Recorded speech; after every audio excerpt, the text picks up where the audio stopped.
Hey folks, so I wanted to start by talking a little bit about the illustration example essay, just sort of in general terms, so that way you have a good idea of what we'll be working on for the next couple of weeks. So this illustration example essay is the first essay that we're going to write, and it does tend to follow a similar structure to the third essay we'll write. The second essay does something a little bit different, but we'll come to that when it's time, okay? So let's just go over the basics. Now, before I flip the slide, I want to make sure that you understand that this video does not stop you from needing to look at the assignment requirements document for this essay. Okay, it provides you with a little bit more specific information about your essay, and it kind of gives you some tips and tricks. It also gives you the full rubric for what the expectation is.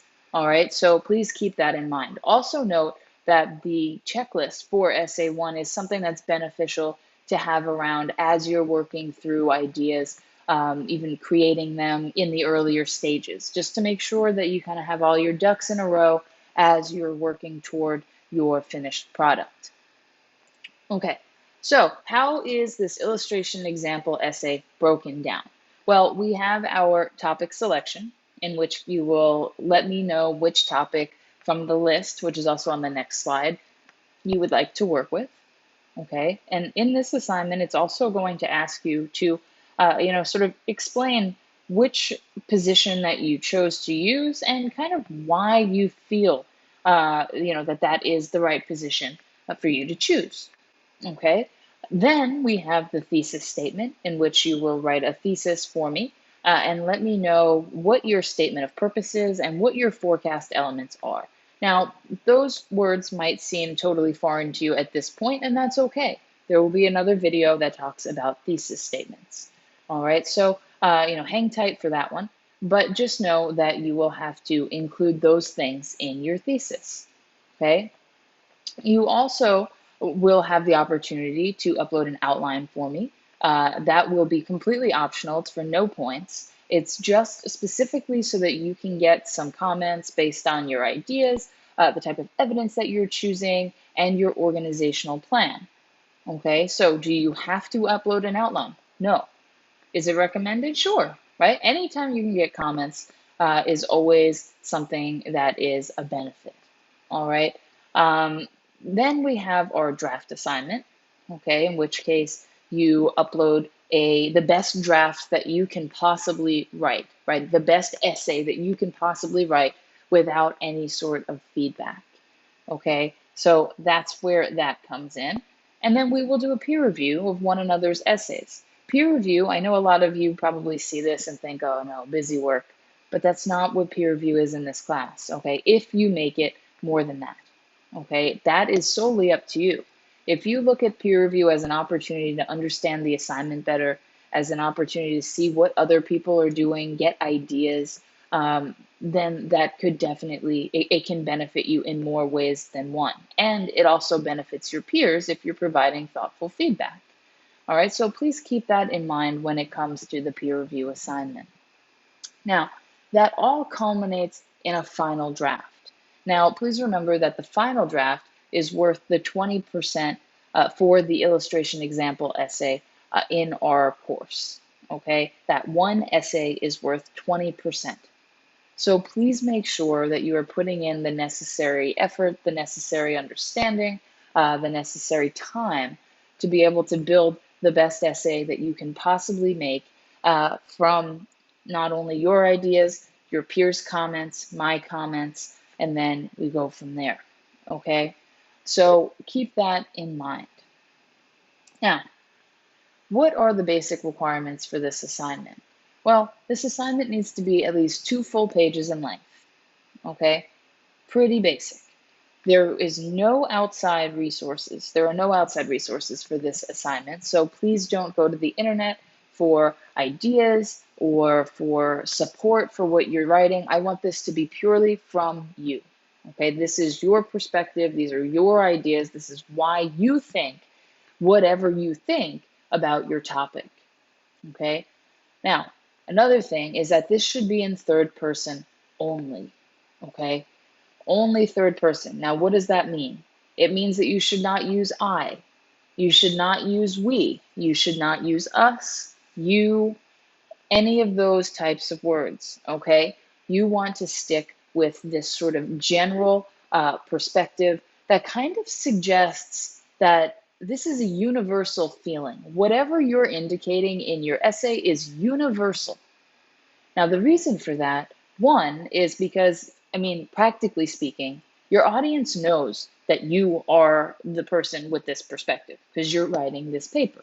Now, another reason is because if you suggest that it's something universal, then you have the opportunity to kind of seem like you carry more weight than you did if you are the only one who holds this position. Okay? You also must follow MLA formatting, which includes the header, heading, title positioning, proper indentation, that sort of stuff. If you are unsure how to do any of this, we will talk about it. Don't worry. There's also videos posted on my YouTube channel and also documentation in that tips and tricks for English 1101 on Blackboard that will give you the steps to creating a document that is beneficial to you. Okay. Also, please make sure to submit only in a doc or docx file. Okay, that is purely for me, for the fact that our peer review requires us to use Microsoft Word, and if you submit as a PDF, then I'm up first thing in the morning trying to figure out how to make sure that your formatting matches exactly the document that you submitted when I convert it to a PDF or a docx format. Okay, so please, please, please make sure to only submit as a doc or docx file. Okay, so topic choices. What are these topics you can choose from? Well, you can illustrate why the customer is or is not always right? So pick one or the other and explain why you believe that they either are always right or are not always right. Pick and illustrate why the internet divides or does not divide people. Illustrate what makes a good or a bad job interview. Illustrate one of your favorite hobbies, just one of your favorite hobbies and why you like it. So essentially why this is like the best hobby out there, right? Illustrate what it's like to go out to eat at your favorite restaurant. Illustrate that friends are or are not people you can always trust. And the last topic choice is illustrate that lying may be or may not be justified by the circumstances. Okay, you will choose your topic in the topic selection assignment and then work with that topic throughout the rest of the assignments. Now, if you decide to change your topic, that's okay. Just sort of give me a heads up that you're changing your topic so that way I know. But you do not have to recreate any of the other assignments that you've already submitted if you've submitted other assignments before you realize you would like to change it. Okay, so these are the topics that you can choose from for this essay. And what do you need to include? Well, you need to include an argument, right? You need to identify what your position is on the topic that you chose and why you hold that particular position. You also need to include a thesis statement that indicates that argument. Now that should be placed at the end of your introduction paragraph, and I will provide you with information for what should be included in your introduction as well. You need to have at least 3 body paragraphs that develop one reason why you hold the particular position that you do. Okay, they should reference back to the thesis statement. Again, it will make sense when you see information about the thesis statements. And then you must include at least 2 examples per reason to help your reader understand your position, right? So each paragraph needs to be supported by 2 examples from your life, right, that you have observed that helps support why you believe the way you believe about your topic. And then a conclusion paragraph that wraps up the information that's provided in the essay. Okay, pretty basic. Now, the rubric that we will use for each of our essays is as follows, right? We have content, which is worth 25% of your essay. That also includes assignment requirements. Evidence, 25%. Again, for this essay, that'll include the the supporting details that you provide, those examples from your life, from your observations, organization, how you choose to order your essay, does all the information in each of your paragraphs help to support the topic sentence of that paragraph, right? All of those things. Delivery, how is this written? Is it very clear to the reader? Are there a lot of grammatical errors that make it difficult for the reader to understand, right? And then MLA formatting. Does this essay follow MLA formatting in terms of, you know, how the overall paper is formatted? As we move on later, does it include the information about proper MLA citation formatting, that sort of thing? But again, that's later. We're not working with citations right now. We're solely working with your own ideas.